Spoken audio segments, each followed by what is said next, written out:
much. Okay, Dr. Gottstein, we ready to start in half a minute or less? Absolutely.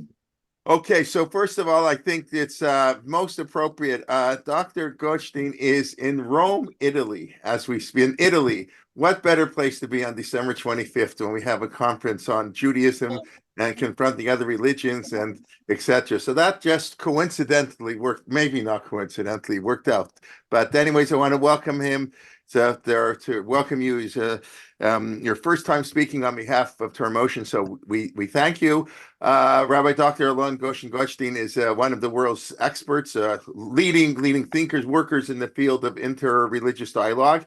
He's the founder and director of the Elijah Interfaith Institute. We've been there since 1977, I believe. 1997. 97. And it's really a scholar of Jewish studies. He's helped post at Tel Aviv University. He's at Beit Morashah and a prolific author. And really, it's a pleasure to welcome you and to finish what's been, I think, an amazing day on so many fascinating topics that really require greater elucidation than we can do in 40 minutes. But this is the shortened version. Then we have the whole year to focus on to develop it. Bakasha. Thank you, Jay. Thank you for this invitation. This is really an attempt to teach Kol HaTorah Kula al Regel Achat, trying to condense really an entire lifetime, an entire series of works into one presentation, and I'll be walking you through some of my own work and some of others as we go along. I labeled my talk, "What are the theological challenges we must confront?" I wish I would have heard David Berger earlier, but I couldn't hear him. I think he dealt with things from the halachic perspective. I'll be looking at them more from the theological perspective, and there's obviously some kind of an overlap. Let's begin with the fact that relations between religions has always been part of the theological challenge of Judaism. In fact, as soon as you have a religion, that religion has to take a stance in relation to the other religions. This goes back all the way back to the Bible. The Bible is full of references to the religions around. And it's a fundamental issue that cuts across. And the fact is, there is no single biblical view.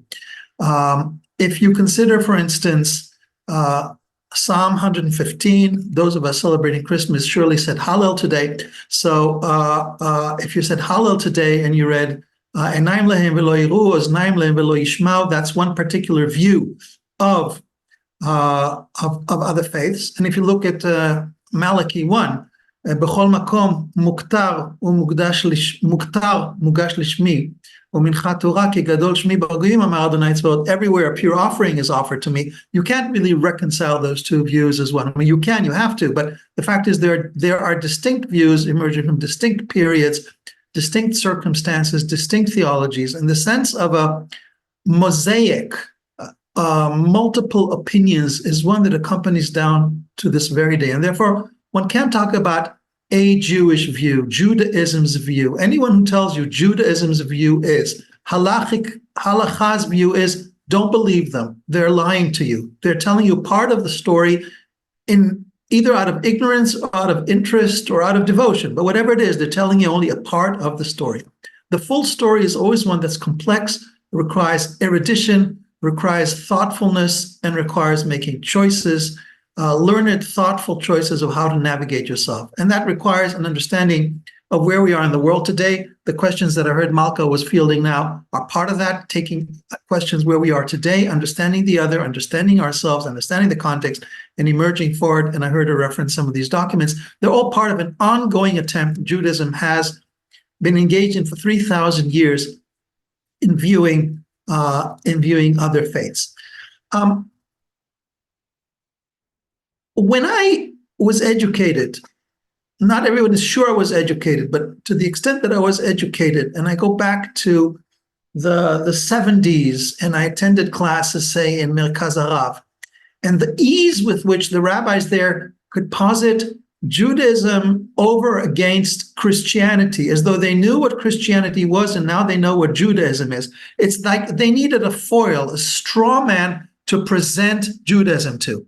They say this, but we say that, and therefore we are better. And that leads to a kind of stereotypical view of others as part of a self-identity. Now, there was a line that Jay did not read in my biography. And I don't know why you did that, because why didn't you read that particular line? You tell me. I did very short bios on everybody because we only have 40. I see. So you So cheated. Never mind. So I gave you actually a longer intro than many of the other speakers because it's my first time. I apologize. Okay. So I'm gonna take you. You can see my screen and the image. Can you see the image or not? Yeah. We see it very nice. Okay. Jonathan Sachs and Yitz Greenberg, I see. Okay. So I heard Yitz was just quoted. Now, just a second. This is Zoom. Every time you touch Zoom, it's a different program. So wait a second. I want to view this. How do I want to view this? I want to view it full screen, but Zoom is in the wrong place. I can't handle this. It's fine. It looks okay. We see it's actually a nice picture. I didn't know that book with Littman. I'm sorry, Okay. Okay. I mentioned it because I actually had the honor of being a finalist for the Sachs Prize for this year with this particular book. So this is a book that came out just in August that reviews both these figures in relation to other world religions. I'm going to stop sharing the screen. I'll be back in and out with a sharing screen with only partial success as far as I can see. And Sachs, Milanu Gadol mi Sachs, right? When you look at the letter and the scroll, otherwise known as Radical Then, Radical Now, you find some of the most superficial ways of pitching Judaism over against other religions. He takes one particular principle. He says, this is what the other religion is about, and we are ultimately better. That's the implication, which in terms of sophistication is no better than Christians saying that Jews had a distant God till Jesus came and recognized God as Father, or that previously Judaism was a religion of eye for eye, and then along we came with compassion. It's that same attitude of constructing your identity in relation to the other by offering a facile view of another faith and pitting yourself against it. Surprise, surprise, we're better. This is not a good way to do theology of other religions, but it's part of what goes on. And therefore, what we have to consider is how to go about viewing other religions seriously. I'll give you one last example of that, the Kuzari.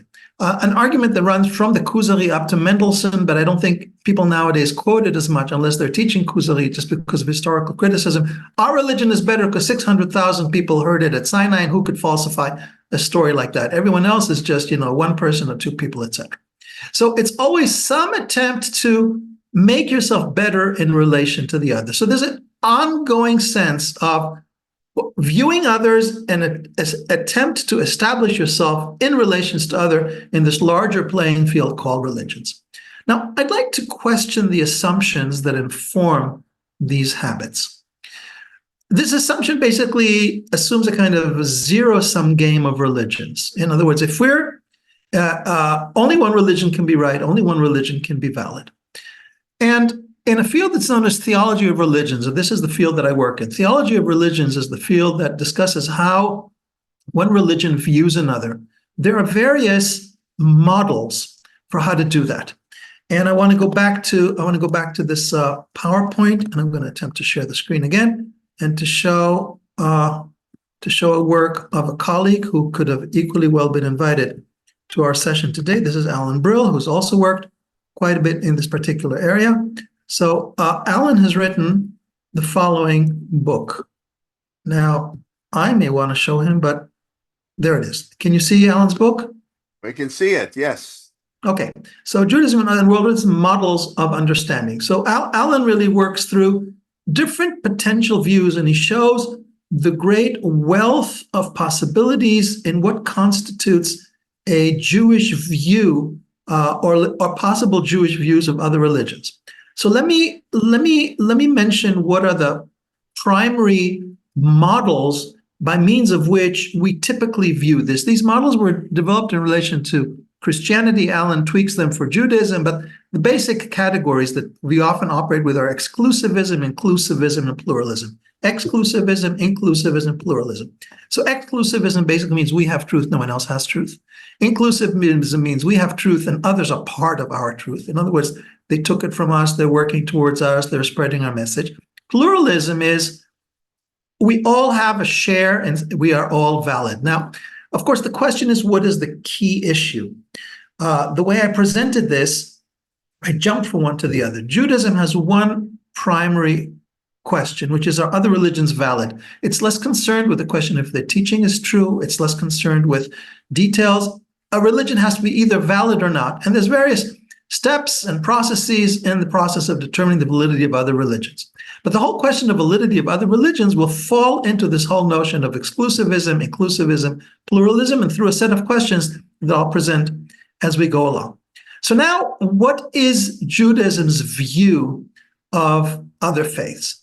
Well, if you assume a pluralist view, then to a certain extent, you solve the problem. But even if you have an inclusivist view, you still want to know what is it that you find valid and legitimate in others, and by means of what do you validate them? So you can't necessarily evade the key questions. And even if you're a pluralist, you still want to know, how does Judaism relate to other faiths? So I want to reference here, and this is going to be the only quote I share. Everything else I'm going to be talking at 5,000 feet. I want to look at one particular quote from someone I admire greatly and whose stock goes up and down. And I'll talk about this. I'll talk about this momentarily. But to me, he's a thinker who's an absolutely vital resource for this. And this is the Meiri, 14th century halachist. Meiri, in my view, was, I can't read the Meiri text now because Zoom is covering it. I've got to negotiating multiple things here. We see it on our end. If you want me to read it for you, I could do that. Okay, so I'll have you read it for me because the Zoom window is covering that particular text. So Meiri is an example of what I consider to be a genuine pluralist who then struggles with the question of theology and puts forth the following criteria. He begins with now just a second, in order to half the people on this call, I think there are 150 people on the Zoom, probably 75 of them consider themselves Meiri experts. So I just want to point to this particular book that's coming up on the screen now. This is my book called Same God, Other God, Judaism, Hinduism, the Problem of Idolatry. I work in this book through the whole question. This was Palgrave 2016, I think. I work through in this book the whole question of what Hinduism is, but what is idolatry in Judaism in view of other religions? And I work through systematically the different voices. And therefore, I devote a large chapter to Meiri. And therefore, anything I say now, if you disagree with or you think that there are other sources, I would encourage you to look at this particular discussion because that's where my views are spelled out fully. The point is, Meiri shifts the conversation ostensibly to moral ground, but in fact, it's not moral ground that he's shifting to.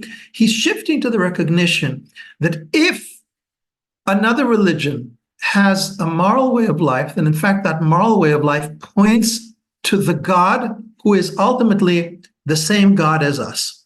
And this leads him to recognize in theory the existence of Avodah Zarah, idolatry, but de facto to consider that it's no longer valid in the various nations that surround us. And Jay, could you read this? Because my view is blocked. Okay.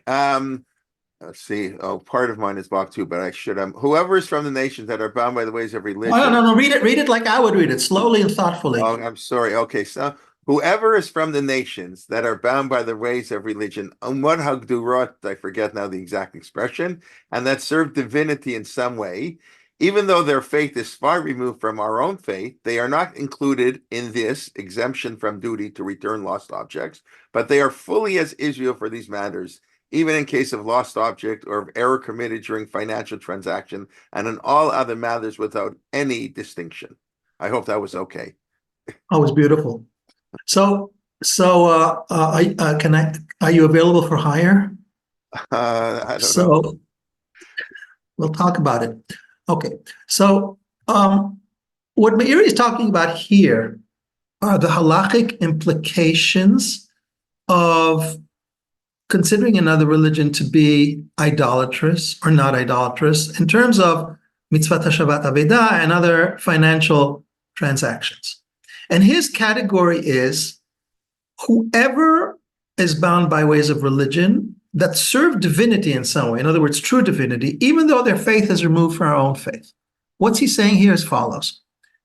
You may have a different faith and we may disagree about tenets of our faith. Trinity, today we celebrate, or today rather, they celebrate incarnation, various different aspects of the faith. But once we recognize that it's the same divinity, that's all that counts, and we put aside all theological differences. So that's a pluralism, because it says you believe in the same God as us, and that validates you. And it's not about theology. It's not about religious theological difference. It's about the ability to recognize that another religion worships the same God. So what this means is the following. It shifts the conversation from the notion of the other God.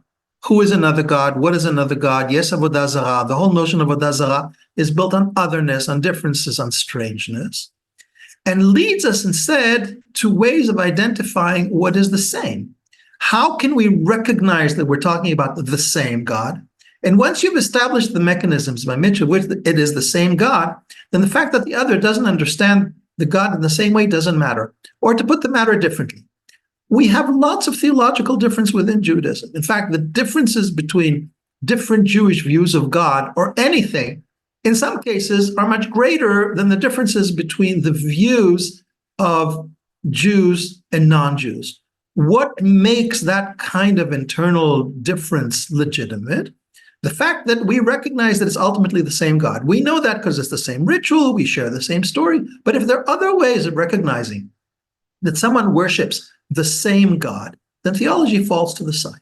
So here is one important theological pluralist view that by means of his moral criteria that points to the identity of the God who is worshipped, you can overcome theological differences, affirm the sameness of the God, and therefore ultimately, in this case, validate other religions fully as Israel in terms of its halachic ramifications, and in terms of the theological discussions of theology of religions, affirm their validity in pluralist terms.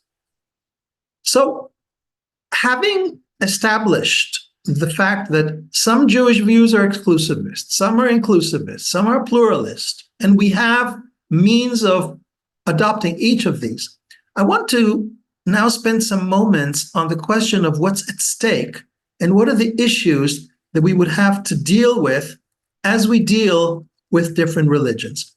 And I'm going to talk about 4 different problems. And I've spelled this out in a volume that Eugene Korn, who I'm sure has lectured for you previously, and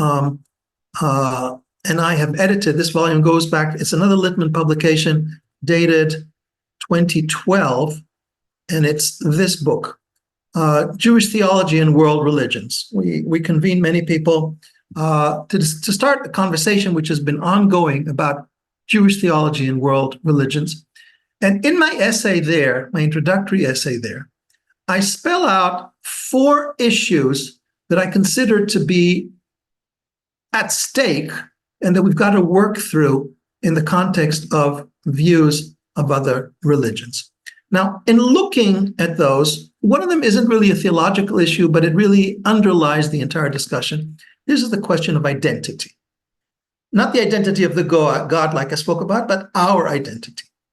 So one of the issues that accounts for how Jews view other religions is identity. We want to affirm our identity. We want to keep our membership. We don't want to lose people to another religion. We want to make certain that we somehow have a sense that we are special or superior or fulfilling our mission by being better than others. So it all has to do with our sense of identity. And identity plays itself into Avodah Zarah, because Avodah Zarah very often is not about theology, it's about identity, and I discuss this in Same God, Other God. Now, one of the challenges is that we struggle with issues of Jewish identity, and issues of Jewish identity very often inform our approach to and our views of other religions. And I want to make 3 points here with reference to identity without necessarily solving the problem. The one is that we are at a point of crisis. Collectively, we have a crisis of Jewish identity. It finds expression in terms of Jewish continuity. The Problem is very often that we've lost the core of our identity and what it's about. Secular, nationalist, religious, yes, state, no, it's all identitarian issues. To the extent that we're in a state of crisis, many people think we're not in a position to engage other faiths. And I would say on the contrary, engaging other faiths is actually going to be extremely helpful in working out some of our identity issues. The second point I want to make is that to build your identity on the alternative to other faiths is very weak. It's weak because someone is going to actually discover that you created a straw man in order to make yourself look better. And then you have no way of bringing that person back in. You've lost that person.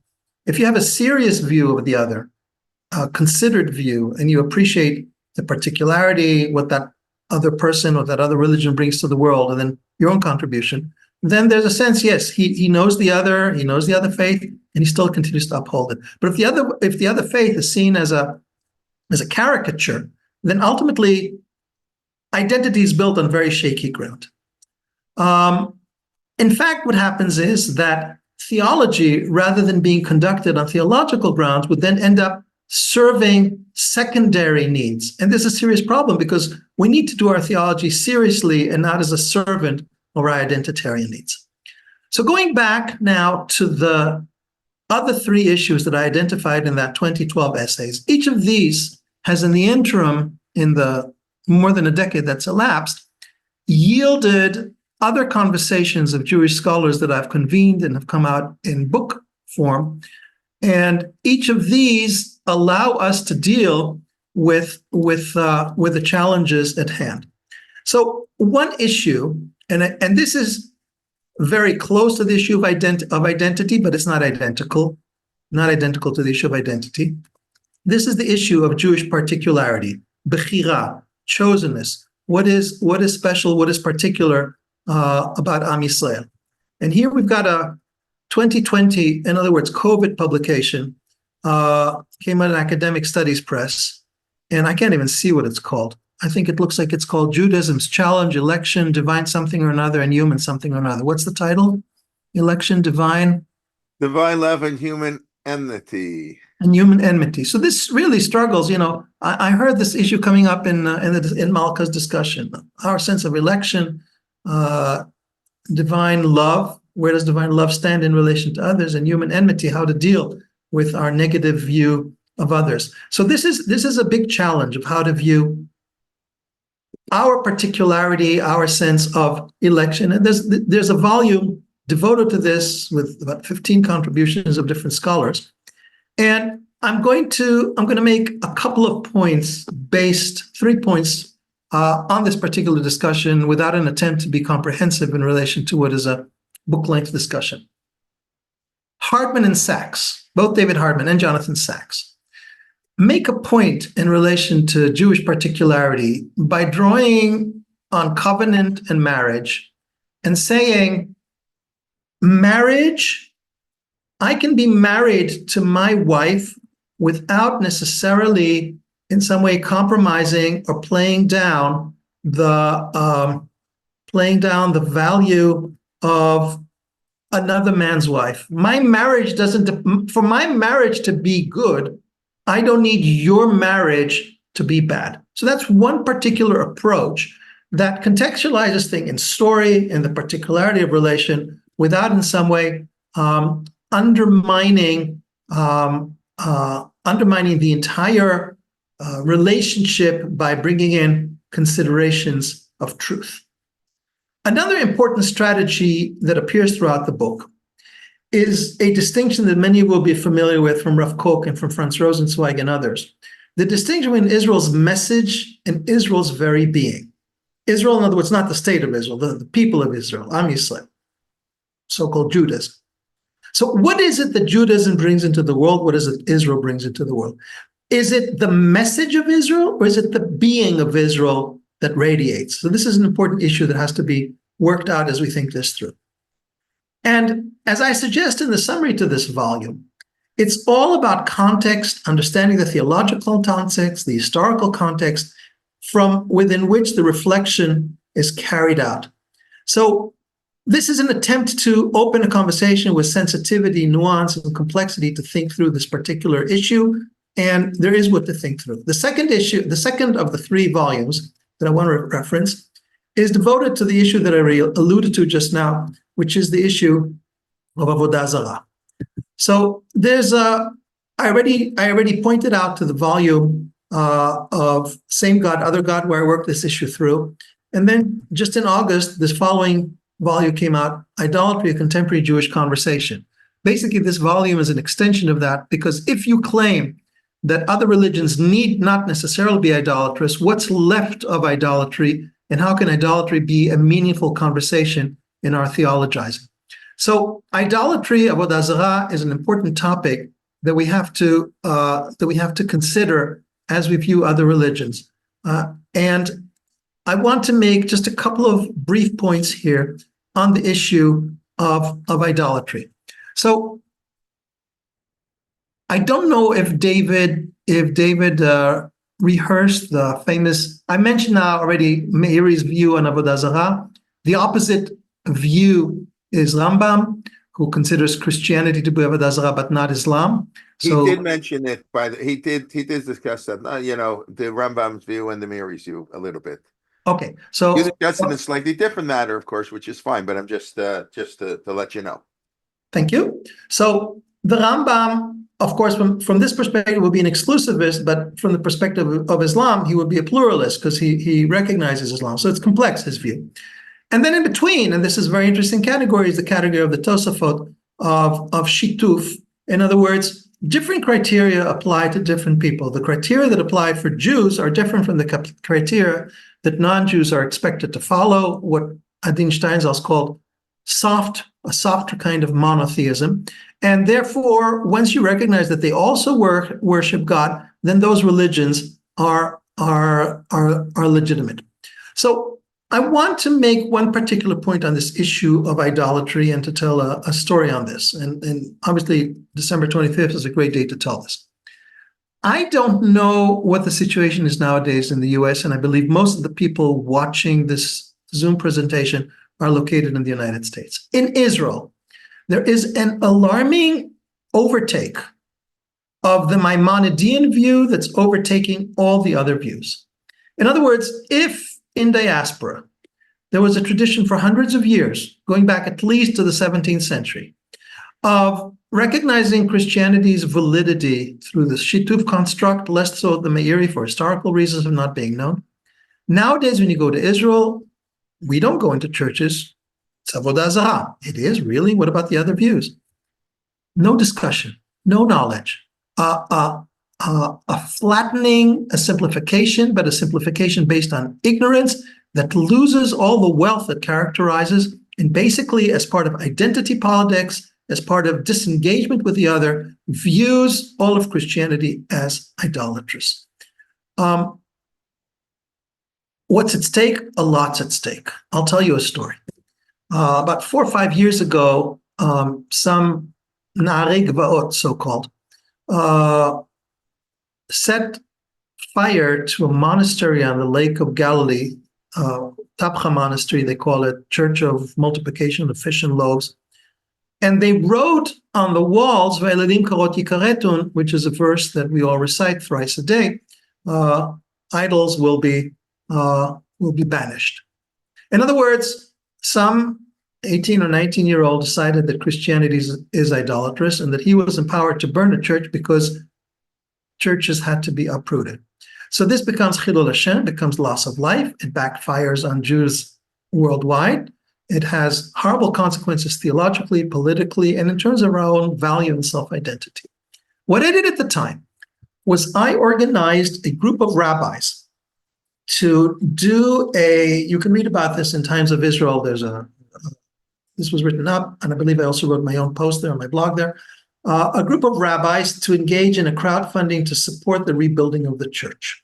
And the logic was, if rabbis rebuild the church, it's an occasion to deliver both a diplomatic but also an education message. And I asked Rabbi Nachum Rabinovich, Alav Shalom, former head of Malei Adumim Yeshiva, to head this up, because in his view, Christianity is not Avodah Zarah.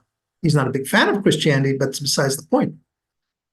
And suddenly there was the discussions in the Haredi Leumi media where people interviewing him and discovering for the first time that there are other opinions. So bringing Jews, and typically Jews from the diaspora, into prominent situations of helping to balance what is an educational and a theological corruption of one view taking over that has serious consequences, both for identity, because when you no longer see the other, you're like caught up in a house where the plumbing is all plugged up, so everything stays within, and because of the damage that causes externally, and because of the fact that it stops theological conversation and therefore the attendant growth that it brings about. So in terms of the whole question of idolatry, I think this is one very, very important issue to take into account. And I'm going to move to my last point before reaching my conclusion. So the last thing is also the last slide I'm going to show with you. And this is the volume that came out again during Corona, and it fell into the bottomless pit of Corona publications that got forgotten. And this is this particular book, which is the third part of the trilogy. And this is a book devoted to the problem of truth. So the book is called Religious Truth, Another Litany Publication Towards a Jewish Theology of Religions. And what we explore in this book, again, a conversation between multiple scholars, is the question of what do we understand when we say that one religion is truth? Is truth a zero-sum game? What are other ways of viewing potentially truth in other religions? And it's not a conversation that can be easily summed up, but there are interesting resources in that. Reb Nachman of Breslov, the Meor Einayim, Rav Kook, wonderful essay by Tamar Ross on Rav Kook and showing his own inherent pluralism, and to the extent Rav Kook holding the fact that no religion really has access to truth. We all lack truth.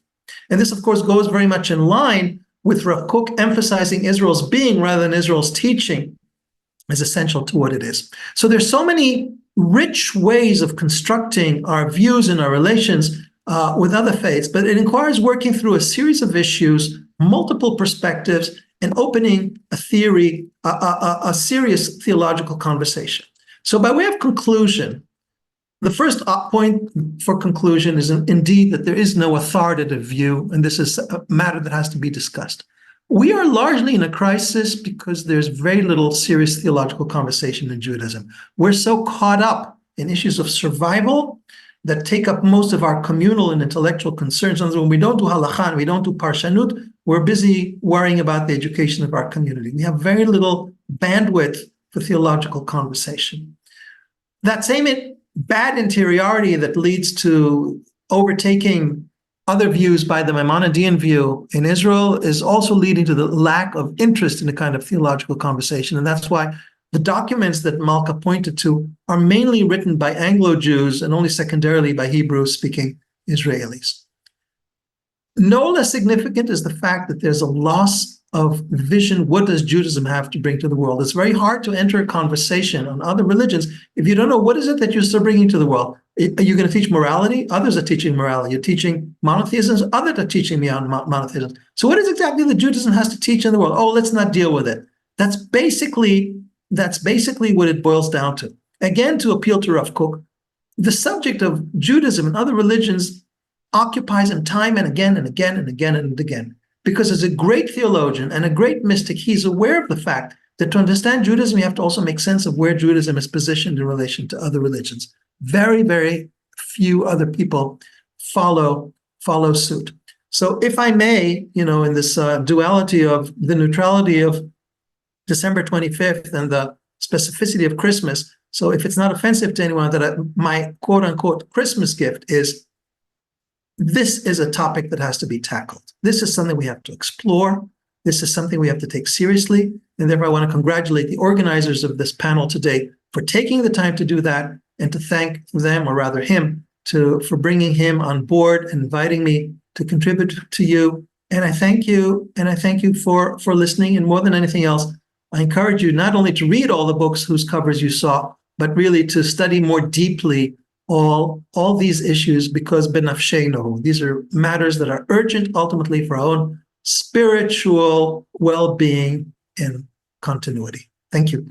Thank you. Okay, a couple of things. Okay, yeah, I mean, your last point, first of all, I just think people don't care about the issues that much.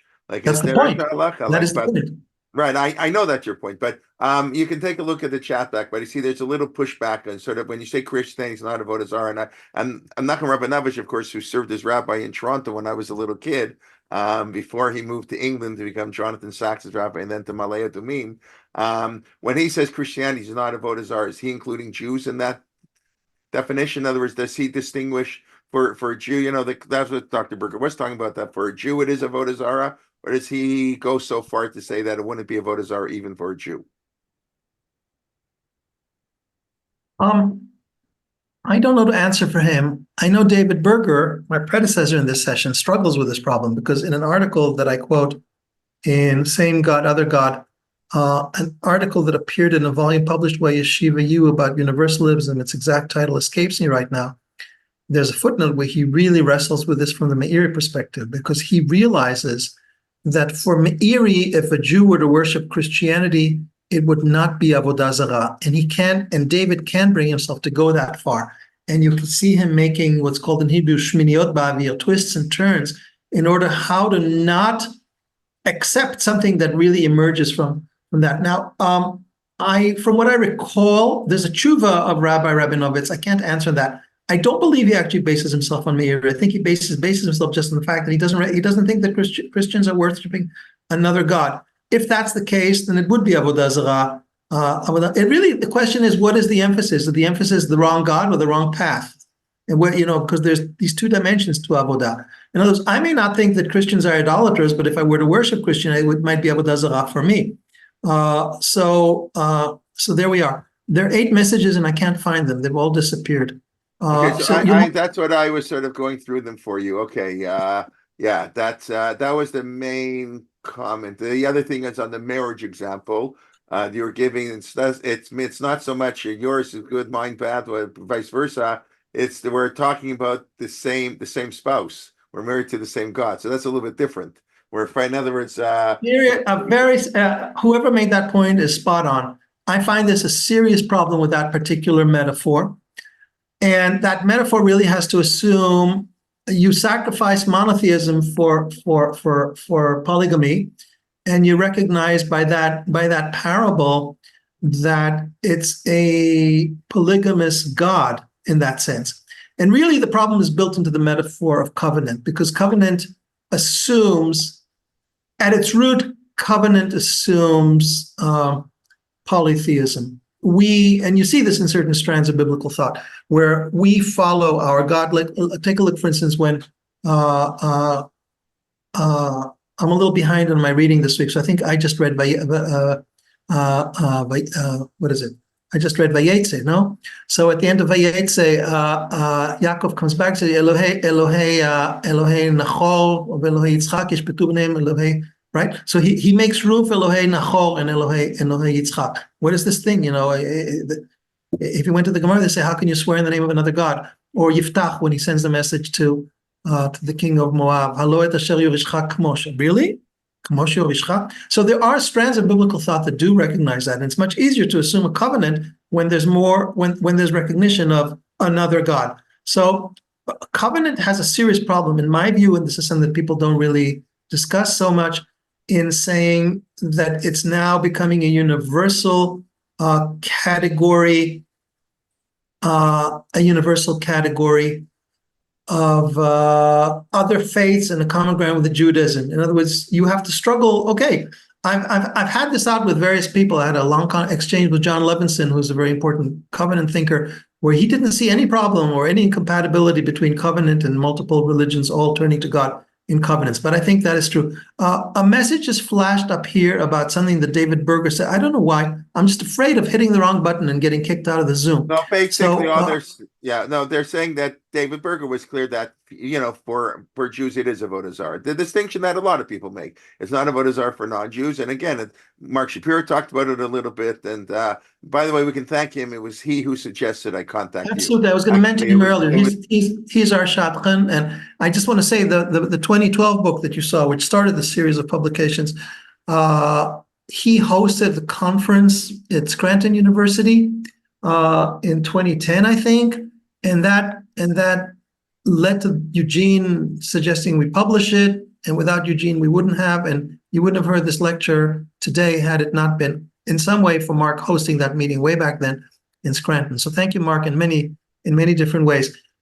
Even if David says what he did, that wasn't the question. The question was, what would Meiri hold? So if David is following a Shituf view based on the Tosafos, it will be irrelevant to the implications of Meiri's view of what happens if a Jew were to worship Avodah Zarah, a Christianity.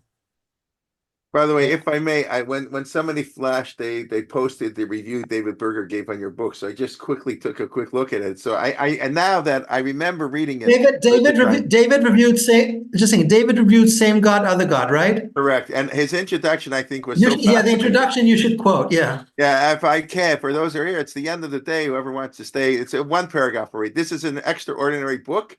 It addresses an issue at the very core of Judaism with wide learning, ethical sensitivity, passion, and sharp, often deep insights. I am persuaded, as we shall see, by some of those insights. In a number of instances of fundamental importance, I am not in agreement. But even with respect to those matters, I am tempted to say what James I of Aragon is reported to have told Nachmanides at the end of the Barcelona disputation, quote, I have never seen anyone who was incorrect who argued his case as well as you did. I just found that intro to the review such a it's delightful as yes. David is delightful and that intro is delightful. Yeah, I agree. I read that and I was smiling. It really is a beautiful introduction. I agree with you a little bit, but you don't know what you're talking about, but you do it well. Exactly. But anyways, yeah, it's great. Just since he's no longer here, I just need to tell you he's wrong. So read the book. Yeah, I would assume you would say that, but okay. You know what? It would be okay. One time a debate. Listen, when we were doing live programs in Toronto, we would have that. If I may, I'm going to say a comment. I hope Dr. Berger doesn't mind, but it is on tape, and he said it's on tape, so you can find it on the Torah Motion website. So I feel not bad. I mentioned, he mentioned himself. We did this program a few years in Toronto. We used to run a live program on December 25th, and Dr. Berger, we had him speak, of course, one year. So he was speaking about his book, The Scandal of Orthodox Indifference on Lubavitch. So one of the rabbis, I won't mention who, in Toronto, who now lives in Israel, got up and he said, what are you making such a big deal on Lubavitch? The, Rav Yaakov Enden accused Rav Yonatan Eifshitz of being a follower of Shabtai Tzvi. And, everybody studies Rav Yonatan Eifshitz's works. Like, what's the big deal? He says, well, that's because they assumed that Rav Yaakov Enden was wrong. But had they assumed he was correct, they would have thrown his books out of the Beit Midrash. So I just thought, whatever. It's I don't know, somehow that I lost you. Had they assumed that he was correct, then what? And that was if the only reason in yeshivas they study Rav Yonatan Eifshitz, the Kreti Upleti, etc., is because they feel Rav Yaakov Enden was incorrect. That Yonatan Eifshitz was not a follower of Shabtai Tzvi. I mean, those they're totally different topics, but we'll take this off the tape. This is like I have to have the last word because you promised me the role of last speaker. So I should have the last word. I didn't say the last word. I said last speaker. I always get. I also want to have the last word. So someone just flashed here. Someone named David something, and then it disappeared. The quote from Mishnah Avot: "Kol machloket shi l'shem shamayim sofa leitkayem." And you just mentioned Rabbi Yaakov Emden. And I want to mention to you his Perush on that in his Perush on the Mishnah Lechem Rav, where he talked about the two great families being Christianity and Islam. And says, had God wanted this machloket to be settled, it would have been settled long ago. And the fact that this machloket is going on now for so many centuries is itself a sign that it's machloket l'shem shamayim, which he then uses. In other words, he takes this internal category of machloket l'shem shamayim, applies it outwardly towards both religions, and finds in it yet another means to validate those two faiths. That's Rav Yaakov Emden who says that? Yeah, in his Perush Lechem Rav on the Mishnah. Okay, that's very fascinating thing. Okay, one last thing, because you want to be the last one? Okay.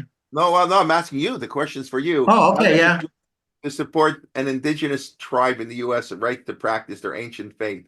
within the bounds of our values. Before I will say what Mark Shapiro said, I remember he quotes the Matalevi, Rav Horowitz in England.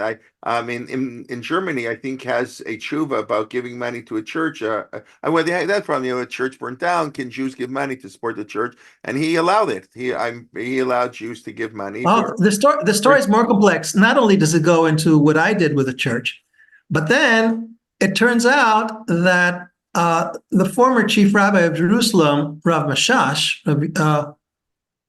Shalom Mashash,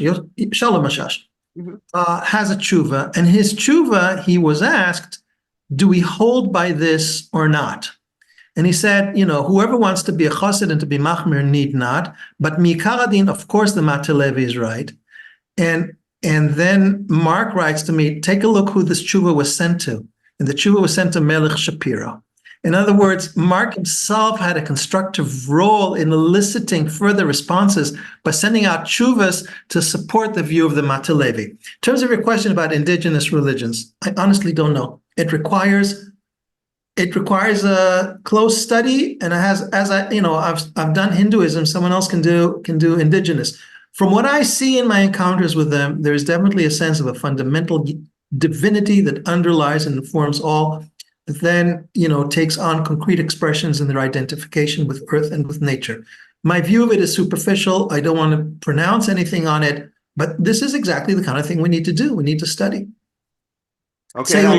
Let's end with that. Let's go out of the Zoom on the Tzei Ulmad. Someone wants to clarify that the comment of Emden, I assume it's on the comment of Komach Loka Shehi L'Shem Shemaim on that Mishnah. That's where he writes that comment. Yeah. Okay. Yashakot Tzei Ulmad. Baruch Hashem, there's a lot to learn, and we look forward to learning with you soon. Tomorrow's class by Rabbi Shulman is not taking place this week, but we look forward to learning with you Wednesday, Thursday, Friday, all next week, and everybody should say Omed be well, and I hope, I know I found this day very inspiring. What better way to spend December 25th than learning Torah with 7 great teachers, and really thank you all. You make it all possible for being here and the support. So anyways, have a great day. It is a holiday tomorrow still in Canada. Those who live in America back to work, but we Canadians get an extra day from the British under the British Commonwealth. We have Boxing Day. So I don't know, Americans. I also want to acknowledge probably the oldest member of the person here, Dr. Gershon Hepner, who's on the call right now, and I see him here. He's probably the oldest student here. And he's one of the wisest. He's old, and Kulani is the king. And I have the great honor of being his nephew. So therefore, that's very kind of you. You shouldn't have said that. You didn't have to throw in that he was your uncle. That would. He is my uncle. He is my uncle. I have one question for you, though. Quoting Mark Shapiro. Mark Shapiro said that Meiri said that the definition of Avodah Zarah is barbaric behavior rather than wrong belief. Are you familiar with that, such as Safara? Yes, of course. It's foundational to his definition. And the barbaric definition points to the fact that there's no God, and therefore, once there's morality, that means that there is a God, and therefore we don't care about the theology. That's basically his mahalach. That is an amazing opinion, almost as amazing as Rav Yaakov Emden's opinion, which you expressed. Wonderful. So thank you. Thank you, everybody. Okay, have a great day. Be well. Okay, thank you. Okay, bye-bye. Thank you. Okay, thank you.